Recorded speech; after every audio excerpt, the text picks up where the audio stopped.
నేను ఎప్పుడూ విశాఖపట్నంలో చూస్తూ ఉంటాను.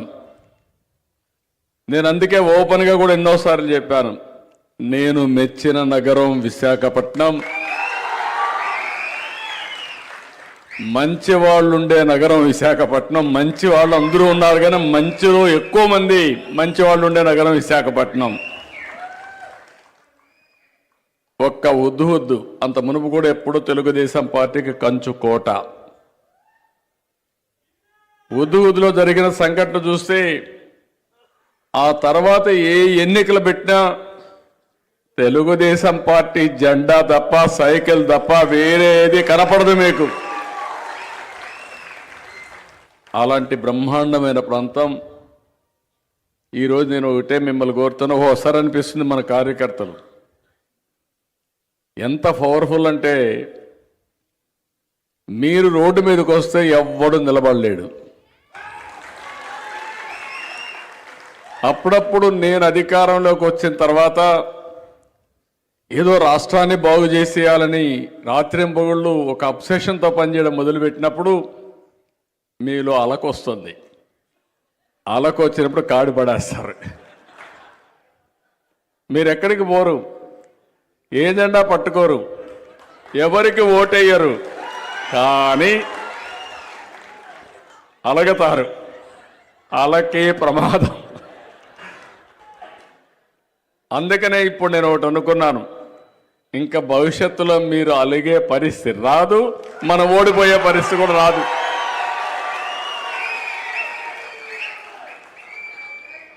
అందుకే ఇటీవల కాలంలో మీరు చూస్తే 2 గంటలు నేను గవర్నమెంట్ కోసం ప్రజల్లో పనిచేస్తే నా కుటుంబ సభ్యుల కోసం కనీసం 2 గంటలు టైం స్పెండ్ చేసి, ఆ టైం స్పెండ్ చేసినప్పుడు నాకు ఒక ఎనర్జీ వస్తుంది. మళ్ళా కొండనైనా సరే బద్దలు చేస్తాననే ధైర్యం,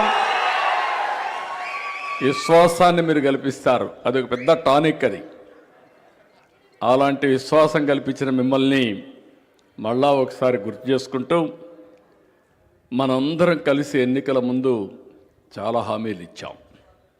నేను 2 పర్పస్ల కోసం వచ్చాను. ఈసారి ఎన్నికల ముందు ఇక్కడనే ఉత్తరాంధ్ర సమావేశం పెట్టాం. ఈరోజు కంబైన్డ్ జిల్లా విశాఖపట్నం జిల్లా మొత్తం పాత జిల్లా అందరినీ ఇక్కడ సమావేశానికి పిలిచాం. ఇప్పుడు 2.5 జిల్లా అయిపోయింది. విశాఖపట్నం, అనకాపల్లి, పాడేరు, మాన్యం జిల్లా, మాన్యం అల్లూరు సీతారామరాజు జిల్లా, ఏఎస్ఆర్ జిల్లా. మీరు పాత జిల్లాలో అందరిని చూస్తున్నా, మళ్ళీ పాత జిల్లాలో విశాఖపట్నం జిల్లా అందరిని చూడడం చాలా సంతోషాన్ని ఇస్తూ ఉంది, కళకళలాడుతూ ఉంది. ఎంతమంది ఇక్కడ ఉన్నారో అంతమంది బయట ఉన్నారు. అది మీ పట్టుదల.